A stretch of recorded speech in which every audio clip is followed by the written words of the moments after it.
জয়ন্তর দিকে মিনিটখানেক তাকিয়ে থেকে তাকে প্রশ্নটা না করে পারলাম না। তোকে আজ যেন কেমন মনমরা মনে হচ্ছে। শরীর টরীর খারাপ নয় তো?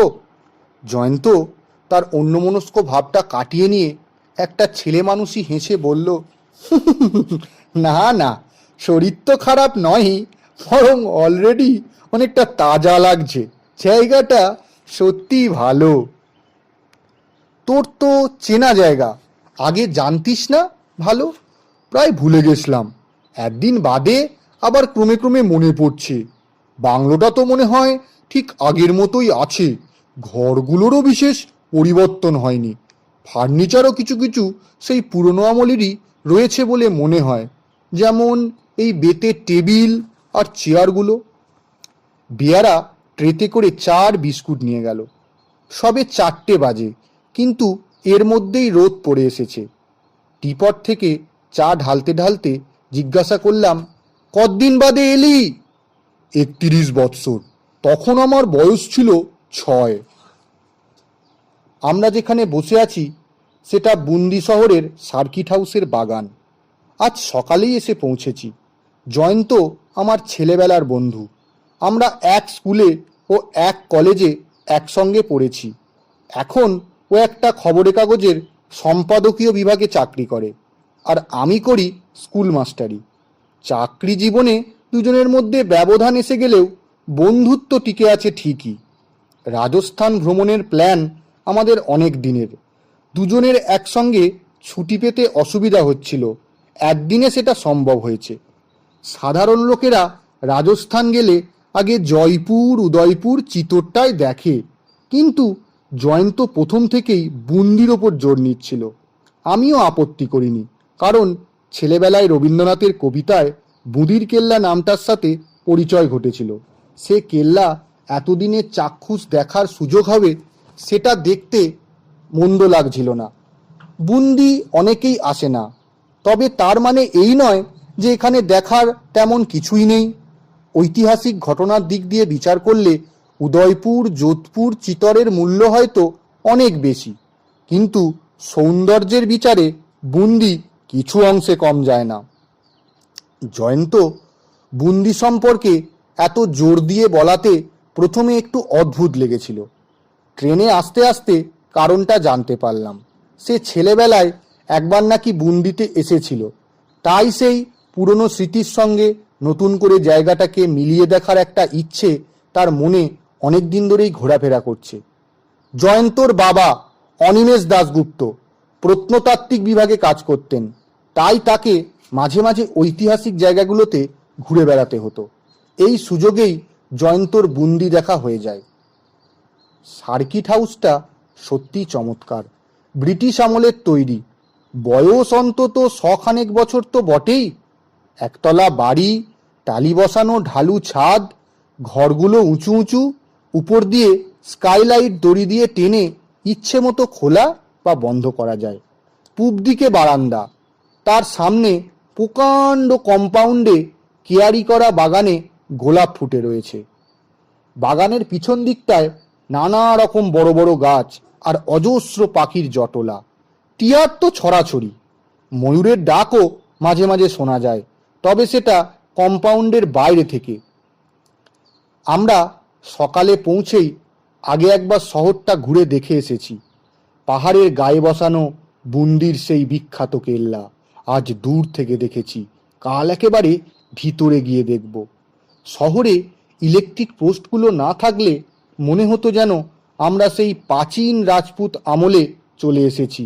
পাথর দিয়ে বাঁধানো রাস্তা, বাড়ির সামনের দিকে দোতলা থেকে ঝুলে পড়া অদ্ভুত সব কারুকার্য করা বারান্দা, কাঠের দরজাগুলোও নিপুণ হাতের নকশা। দেখে মনেই হবে না যে আমরা যান্ত্রিক যুগে বাস করছি। এখানে এসে অবধি লক্ষ্য করছি জয়ন্ত সচরাচর যা বলে তার থেকে একটু কম কথাই বলছে। হয়তো অনেক পুরনো স্মৃতি তার মনে ফিরে আসছে। ছেলেবেলার কোনো জায়গার অনেক দিন পর ফিরে এলে মনটা উদাস হয়ে যাওয়া আশ্চর্য নয়। আর জয়ন্ত যে সাধারণ লোকের চেয়ে একটু বেশি ভাবুক সেটা তো সকলেই জানে। চায়ের পেয়ালা হাত থেকে নামিয়ে রেখে জয়ন্ত বলল, জানিস শঙ্কর, ব্যাপারটা ভারী অদ্ভুত। প্রথমবার যখন এখানে আসি তখন মনে আছে এই চেয়ারগুলিতে আমি পা তুলে বাবু হয়ে বসতাম। মনে হতো যেন একটা সিংহাসনে বসে আছি। এখন দেখছি চেয়ারগুলো আয়তনেও বড় না, দেখতেও অতি সাধারণ। সামনের যে ড্রয়িং রুম, সেটা এর দ্বিগুণ বড় বলে মনে হতো। যদিও এখানে ফিরে না আসতুম তাহলে ছেলেবেলার ধারণাটাই কিন্তু টিকে যেত। আমি বললাম, এটাই তো স্বাভাবিক, ছেলেবেলায় আমরা থাকি ছোট, সেই অনুপাতে আশেপাশের জিনিসগুলোকে বড় মনে হয়। আমরা বয়সের সঙ্গে বাড়ি, কিন্তু জিনিসগুলো তো আর বাড়ে না। চা খাওয়া শেষ করে বাগানে ঘুরতে ঘুরতে জয়ন্ত হঠাৎ থামিয়ে বলে উঠল, দেবদারু। কথাটা শুনে আমি একটু অবাক হয়ে তার দিকে চাইলাম। জয়ন্ত আবার বলল, একটা দেবদারু গাছ ওই ওদিকটায় থাকার কথা। এই বলে সে দ্রুতবেগে গাছপালার মধ্যে দিয়ে কম্পাউন্ডের কোণের দিকে এগিয়ে গেল। হঠাৎ একটা দেবদারু গাছের কথা জয়ন্ত মনে রাখলো কেন? কয়েক সেকেন্ড পরেই জয়ন্তর উল্লাসিত কণ্ঠস্বর পেলাম, আছে, ইটস হিয়ার, ঠিক যেখানে ছিল সেখানেই। আমি এগিয়ে গিয়ে বললাম, গাছ যদি থেকে থাকে তো সে যেখানে ছিল সেখানেই থাকবে, গাছ তো আর হেঁটে চলে বেড়ায় না। জয়ন্ত একটু বিরক্তভাবে মাথা নেড়ে বলল, সেখানেই আছে মানে এই নয় যে আমি ভেবেছিলাম এই 30 বছরে গাছটার জায়গা পরিবর্তন করেছে। যেখানে মানে আমি যেখানে গাছটা ছিল বলে অনুমান করেছিলাম সেইখানে। কিন্তু একটা গাছের কথা হঠাৎ মনে পড়ল কেন তোর? জয়ন্ত ভ্রু কুঞ্চিত করে কিছুক্ষণ একদৃষ্টে গাছের গুড়ির দিকে চেয়ে ধীরে ধীরে মাথা নেড়ে বলল, সেটা এখন আমার কিছুতেই মনে পড়ছে না। কি একটা কারণে জানি গাছটার কাছে এসেছিলাম, কি একটা করেছিলাম। একটা সাহেব সাহেব না, আর কিছু মনে পড়ছে না। মেমোরির ব্যাপারটা ভারী অদ্ভুত। এখানে বাবুর্চির রান্নার হাত বেশ ভালো। রাত্রে ডাইনিং রুমে ওভাল শেপের টেবিলটায় বসে খেতে খেতে জয়ন্ত বলল, তখন যে বাবুর্চিটা ছিল তার নাম ছিল দিলোয়ার। তার বাঁ একটা কাটা দাগ ছিল, ছুরির দাগ, আর চোখ দুটো জবা ফুলের মতো লাল হয়ে থাকতো, কিন্তু রান্না করতো খাসা। খাবার পরে ড্রয়িং রুমের সোফাতে বসে জয়ন্তর ক্রমে ক্রমে আরও পুরনো কথা মনে পড়তে লাগলো। তার বাবা কোন সোফায় বসে চুরুট খেতেন, মা কোথায় উল বুনতেন, টেবিলটার ওপর কি কি ম্যাগাজিন পড়ে থাকতো, সবই তার মনে পড়ল। আর এইভাবেই শেষে তার পুতুলের কথাটাও মনে পড়ে গেল। পুতুল বলতে মেয়েদের ডল পুতুল নয়, জয়ন্তর এক মামা সুইজারল্যান্ড থেকে এনে দিয়েছিলেন। 10-12 ইঞ্চি লম্বা সুইস দেশীয় পোশাক পরা একটা বুড়োর মূর্তি, দেখতে নাকি একেবারে খুদে জ্যান্ত মানুষ। ভিতরে যন্ত্রপাতি তেমন কিছু নেই, কিন্তু হাত পা আঙুল কোমর এমনভাবে তৈরি যে ইচ্ছা মতো বাঁকানো যায়।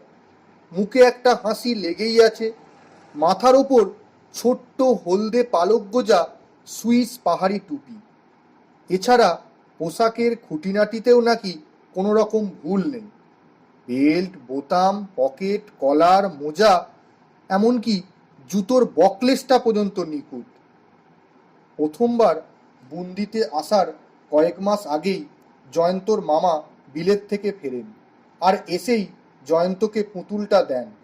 সুইজারল্যান্ডের কোনো গ্রামে এক বুড়োর কাছ থেকে পুতুলটা কেনেন তিনি। বুড়ো নাকি ঠাট্টা করে বলে গিয়েছিল, এর নাম ফিটস, এই নামে ডাকবে একে, অন্য নামে ডাকলে কিন্তু জবাব পাবে না। আমি ছেলেবেলায় খেলনা অনেক পেয়েছি। বাপ মায়ের একমাত্র ছেলে ছিলাম বলে বোধহয় তারা এই ব্যাপারে আমাকে কখনো বঞ্চিত করেননি, কিন্তু মামার দেওয়া এই ফ্রিজকে পেয়ে কি যে হলো, আমি আমার অন্য সব খেলনার কথা একেবারে ভুলে গেলাম। রাত দিন ওকে নিয়েই পড়ে থাকতাম। এমনকি শেষে একটা সময় এলো যখন আমি ফিটসের সাথে ঘন্টার পর ঘন্টা দিব্যি আলাপ চালিয়ে যেতাম। একতরফা আলাপ অবশ্যই, কিন্তু ফিটসের মুখে একটা হাসি আর ওর চোখে এমন একটা চাহনি ছিল যে আমার কথা ও বেশ বুঝতে পারত। এক এক সময় এমনও মনে হতো আমি যদি বাংলা না বলে জার্মান বলতে পারতাম, তাহলে আমাদের আলাপটা হয়তো একতরফা না হয়ে দুতরফা হতো। এখন ভাবলে ছেলে মানুষই পাগলামি মনে হয়, কিন্তু তখন আমার কাছে ব্যাপারটা ছিল ভীষণ রিয়েল। বাবা মা বারণ করতেন অনেক, কিন্তু আমি কারুর কথা শুনতাম না। তখন আমি স্কুল যেতে শুরু করিনি, কাজেই ফিজকে দেবার জন্য সময়ের অভাব ছিল না আমার। এই পর্যন্ত বলে জয়ন্ত চুপ করল। ঘড়ির দিকে চেয়ে দেখি রাত 9:30। বুন্দি শহর নিস্তব্ধ হয়ে গেছে। আমরা সার্কিট হাউসের বৈঠকখানায় একটা ল্যাম্প জ্বালিয়ে বসে আছি। আমি বললাম, পুতুলটা কোথায় গেল? জয়ন্ত এখনও কি যেন ভাবছে। উত্তরটা এত দেরিতে এলো যে আমার মনে হচ্ছিল প্রশ্নটা বুঝি ওর কানেই যায়নি। পুতুলটা বুন্দিতে নিয়ে এসেছিলাম, এখানে নষ্ট হয়ে যায়। নষ্ট হয়ে যায়? আমি প্রশ্ন করলাম, কিন্তু কিভাবে? একদিন বাইরের বাগানে বসে চা খাচ্ছিলাম, পুতুলটাকে পাশে ঘাসের উপর রেখেছিলাম। কাছে কতগুলো কুকুর জটলা করছিল। তখন আমার যা বয়স, তাতে চা খাবার কথা নয়, কিন্তু জেদ করে চা নিয়ে খেতে খেতে হঠাৎ পেয়ালাটা কাত করে খানিকটা গরম চা আমার প্যান্টে পড়ে যায়। বাংলোয় এসে প্যান্ট বদল করে বাইরে ফিরে দেখি পুতুলটা নেই। খোঁজাখুঁজির পর দেখি আমার ফ্রিজকে নিয়ে দুটো রাস্তার কুকুর দিব্যি ট্যাপ অফ ওয়ার খেলছে। জিনিসটা খুবই মজবুত ছিল, তাই ছিঁড়ে আলগা হয়ে যায়নি। তবে চোখ মুখ ক্ষতবিক্ষত হয়ে জামা কাপড় ছিঁড়ে গিয়েছিল। অর্থাৎ আমার কাছে ফ্রিটসের আর কোনো অস্তিত্বই ছিল না। হি ওয়াজ ডেড। তারপর ভারী আশ্চর্য লাগছিল জয়ন্তর এই কাহিনী। তারপর আর কি, যথাবিধি ফ্রিটসের সৎকার করি। তার মানে? ওই দেবদারু গাছটার নিচে ওকে কবর দিই। ইচ্ছে ছিল কফিন জাতীয় কিছু একটা জোগাড় করা। সাহেব তো, একটা বাক্স থাকলেও কাজ চলতো, কিন্তু অনেক খোঁজাখুঁজি করেও কিছুই পেলাম না, তাই শেষটায় এমনিই পুঁতে ফেলি। এতক্ষণে দেবদারু গাছের রহস্যটা আমার কাছে পরিষ্কার হলো। 10টা নাগাদ ঘুমোতে চলে গেলাম। একটা বেশ বড় বেডরুমে দুটো জানালা, খাটে আমাদের বিছানা। কলকাতায় হাঁটার অভ্যেস নেই, এমনিতেই বেশ ক্লান্ত লাগছিল। তার ওপর বিছানায় ডানলে পিলো। বালিশে মাথা দেবার 10 মিনিটের মধ্যেই ঘুম এসে গেল। রাত তখন কটা বাজে জানি না, একটা কিসের শব্দে জানি ঘুমটা ভেঙে গেল। পাশ ফিরে দেখি জয়ন্ত সোজা হয়ে বিছানার ওপর বসে আছে। তার পাশে টেবিল ল্যাম্পটা জ্বলছে, আর সেই আলোয় তার চাহনিতে উদ্বেগের ভাবটা স্পষ্ট ধরা পড়ছে। জিজ্ঞেস করলাম, কি হলো, শরীর খারাপ লাগছে নাকি? জয়ন্ত জবাব না দিয়ে আমাকে একটা পাল্টা প্রশ্ন করল। সার্কিট হাউসে বিড়াল বা ইঁদুর জাতীয় কিছু আছে নাকি? বললাম, থাকাটা কিছু আশ্চর্য না, কিন্তু কেন বলতো? বুকের ওপর দিয়ে কি যেন হেঁটে গেল, তাই ঘুমটা ভেঙে গেল।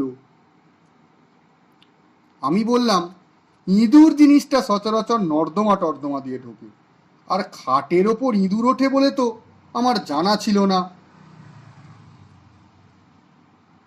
এর আগেও একবার ঘুমটা ভেঙেছিল, তখন জানালার দিক থেকে একটা খচখচ শব্দ পাচ্ছিলাম। জানালায় যদি আওয়াজ পেয়ে থাকিস, তাহলে বেড়ালের সম্ভাবনাটাই বেশি। কিন্তু তাহলে জয়ন্তর মন থেকে যেন খটকা যাচ্ছে না। বললাম, বাতিটা জ্বালার পর কিছু দেখতে পাসনি? নাথিং। অবশ্যই ঘুম ভাঙার সঙ্গে সঙ্গেই বাতিটা জ্বালিনি। প্রথমটা বেশ হকচকিয়ে গেছিলাম। সত্যি বলতে কি, একটু ভয় করছিল। আলো জ্বালার পর কিছুই দেখতে পাইনি। তার মানে কিছু যদি এসে থাকে তাহলে সেটা ঘরের মধ্যেই আছে। তার দরজা যখন দুটোই বন্ধ। ফিরে এলাম ঘরে। জয়ন্ত দেখি তার লেপের সাদা ওয়ারটার দিকে চেয়ে আছে। আমি তার দিকে এগিয়ে যেতে সে লেপের একটা অংশ এগিয়ে দিয়ে, এটা কি দেখতো। কাপড়টার উপর ঝুঁকে পড়ে দেখি তাতে হালকা খয়েরি রঙের ছোট ছোট গোল গোল কিসের যেন ছাপ পড়েছে। বললাম, বিড়ালের থাবাও হতে পারে। আমি চট করে বিছানা ছেড়ে উঠে ঘরের আনাচে কানাচে, খাটের তলায়, সুটকেসের পিছনে একবার খুঁজে দেখে নিলাম। কোথাও কিছু নেই। বাথরুমের দরজাটা ভেজানো ছিল, সেটার ভিতরেও খুঁজতে গেছি। এমন সময় জয়ন্ত চাপা গলায় ডাক দিল, শঙ্কর। জয়ন্ত কিছু বলল না। বেশ বুঝতে পারলাম কি কারণে জানি সে ভারী চিন্তিত হয়ে পড়েছে। এদিকে রাত 2:30 বাজে। এত কম ঘুমে আমার ক্লান্তি দূর হবে না। তাছাড়া কালকেও সারাদিন ঘোরাঘুরি আছে। তাই আমি পাশে আছি, কোনো ভয় নেই, ছাপগুলো আগে থেকেই থাকতে পারে ইত্যাদি বলে কোনো রকমে তাকে আশ্বাস দিয়ে বাতি নিভিয়ে আবার শুয়ে পড়লাম। আমার কোনো সন্দেহ ছিল না যে জয়ন্ত যে অভিজ্ঞতার কথাটা বলল সেটা আসলে তার স্বপ্নের অন্তর্গত। বুন্দিতে এসে পুরনো কথা মনে পড়ে ও একটা মানসিক উদ্বেগের মধ্যে রয়েছে, আর তার থেকেই বুকে বেড়াল হাঁটার স্বপ্নের উদ্ভব হয়েছে। রাত্রে আর কোনো ঘটনা ঘটে থাকলেও আমি সে বিষয়ে কিছু জানতে পারিনি, আর জয়ন্তও সকালে উঠে নতুন কোনো অভিজ্ঞতার কথা বলেনি। তবে তাকে দেখে এটুকু বেশ বুঝতে পারলাম যে রাত্রে তার ভালো ঘুম হয়নি। মনে মনে স্থির করলাম যে আমার কাছে যে ঘুমের বড়িটা আছে, আজ রাত্রে শোয়ার আগে জয়ন্তকে একটা খাইয়ে দেব। আমার প্ল্যান অনুযায়ী আমরা ব্রেকফাস্ট সেরে 9টার সময় বুন্দির কেল্লা দেখতে গেলাম। গাড়ির ব্যবস্থা ছিল আগে থেকেই। কেল্লায় পৌঁছাতে পৌঁছাতে হয়ে গেল প্রায় 9:30। এখানে এসেও দেখি জয়ন্তর সব ছেলেবেলার কথা মনে পড়ে যাচ্ছে। তবে সৌভাগ্যক্রমে তার সঙ্গে তার পুতুলের কোনো সম্পর্ক নেই। সত্যি বলতে কি, জয়ন্তর ছেলে মানুষই উল্লাস দেখে মনে হচ্ছিল সে বোধহয় পুতুলের কথাটা ভুলে গেছে। এক একটা জিনিস দেখে আর চেঁচিয়ে চেঁচিয়ে বলে ওঠে, ওই যে গেটের মাথায় সেই হাতি, ও ওই যে গম্বুজ, এই সেই রূপোর খাট আর সিংহাসন, ও ওই যে দেয়ালে আঁকা ছবি। কিন্তু ঘণ্টাখানেক যেতে না যেতেই তার ফুর্তি কমে এলো। আমি নিজে এত তন্ময় ছিলাম যে প্রথমে সেটা বুঝতে পারিনি। একটা লম্বা ঘরের ভিতর দিয়ে হাঁটছি আর সিলিংয়ের দিকে চেয়ে ঝাল লণ্ঠনগুলো দেখছি। এমন সময় হঠাৎ খেয়াল হলো জয়ন্ত আমার পাশে নেই। কোথায় পালালো সে? আমাদের সঙ্গে একজন গাইড ছিল। সে বলল, বাবু বাইরে ছাতের দিকটায় গেছে। দরবার ঘর থেকে বেরিয়ে এসেই দেখি জয়ন্ত বেশ খানিকটা দূরে ছাতের উল্টো দিকের পাঁচিলের পাশে অন্যমনস্কভাবে দাঁড়িয়ে আছে। সে আপন চিন্তায় এমনই মগ্ন যে আমি পাশে গিয়ে দাঁড়াতেও তার অবস্থার কোনো পরিবর্তন হলো না। শেষটায় আমি নাম ধরে ডাকাতে সে চমকে উঠল। বললাম, কি হয়েছে তোর? ঠিক করে বলতো। এমন চমৎকার জায়গায় এসেও তুই মুখ বেজার করে চুপচাপ দাঁড়িয়ে থাকবি, এ আমার মোটেও বরদাস্ত হচ্ছে না। জয়ন্ত শুধু বলল, তোর দেখা শেষ হয়েছে কি তাহলে এবার? আমি একা হলে নিশ্চয়ই কিছুক্ষণ থাকতাম, কিন্তু জয়ন্তর ভাবগতিক দেখে সার্কিট হাউসে ফিরে যাওয়াই স্থির করলাম। পাহাড়ের গা দিয়ে বাঁধানো রাস্তা শহরের দিকে গিয়েছে। আমরা দুজনে চুপচাপ গাড়ির পিছনে বসে আছি। জয়ন্তকে সিগারেট অফার করাতে সে নিল না।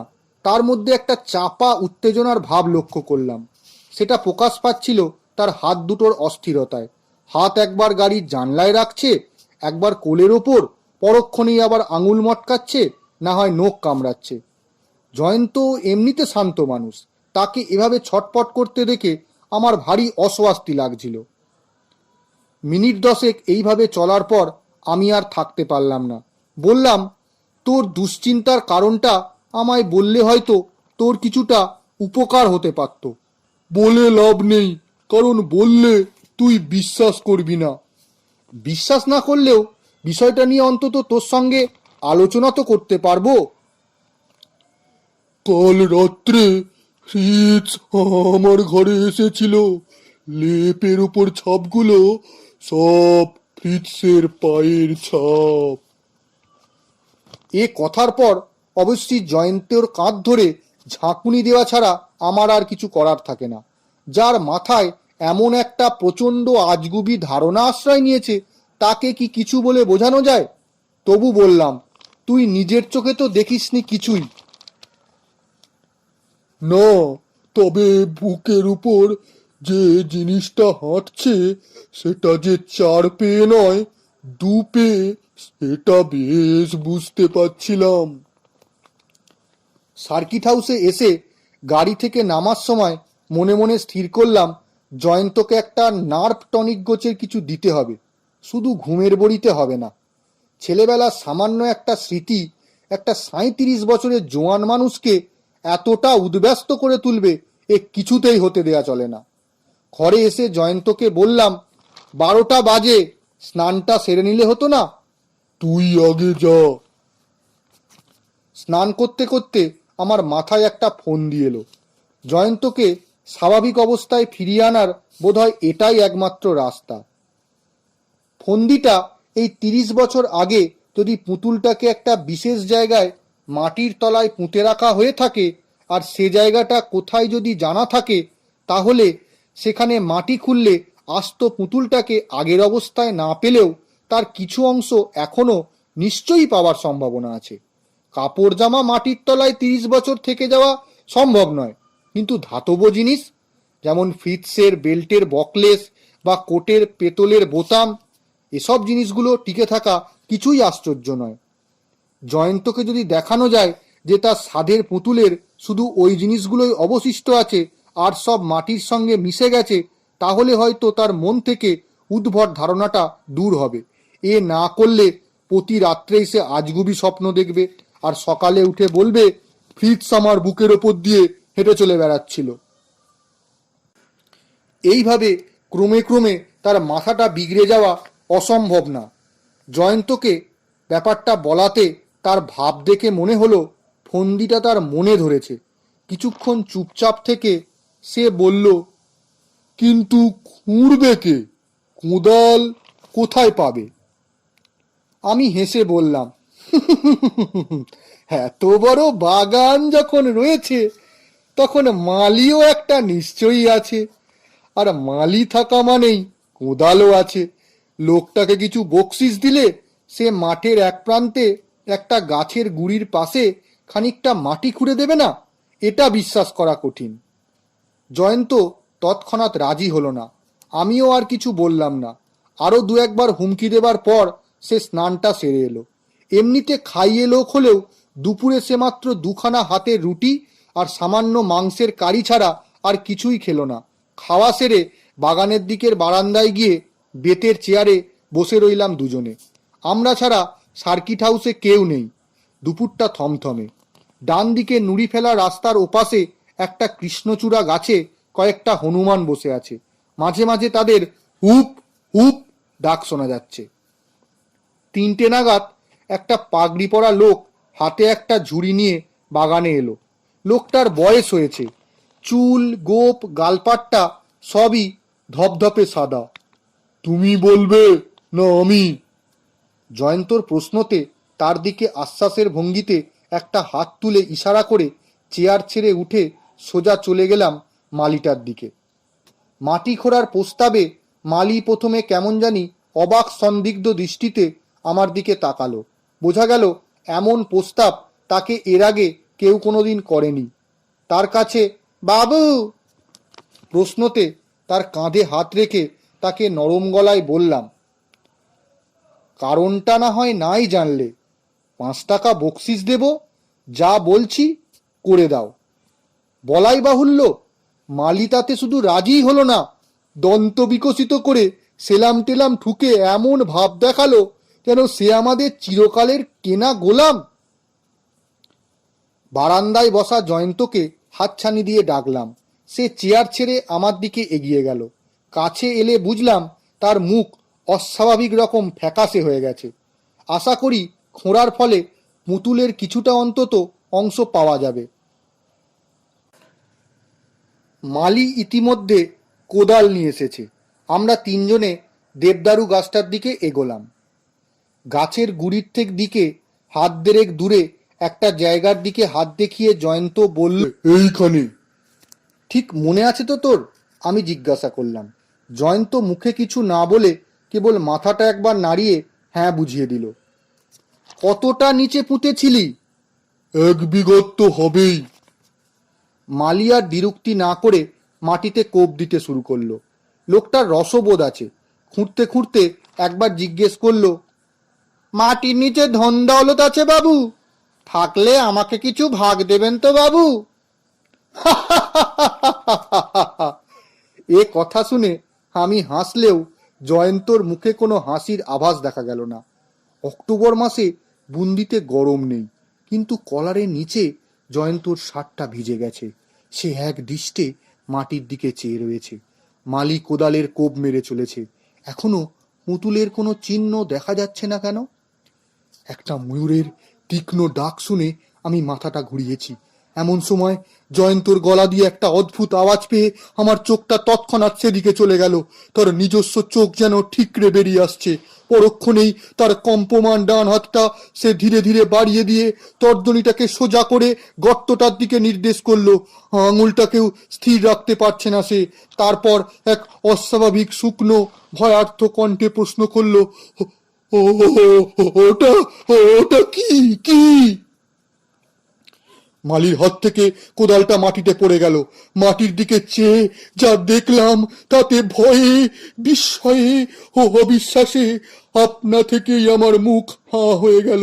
দেখলাম গর্তের মধ্যে ধুলো মাখা অবস্থায় চিত হয়ে হাত পা ছড়িয়ে পড়ে আছে একটা 10-12 ইঞ্চি ধপধপে সাদা নিখুঁত নরকঙ্কাল।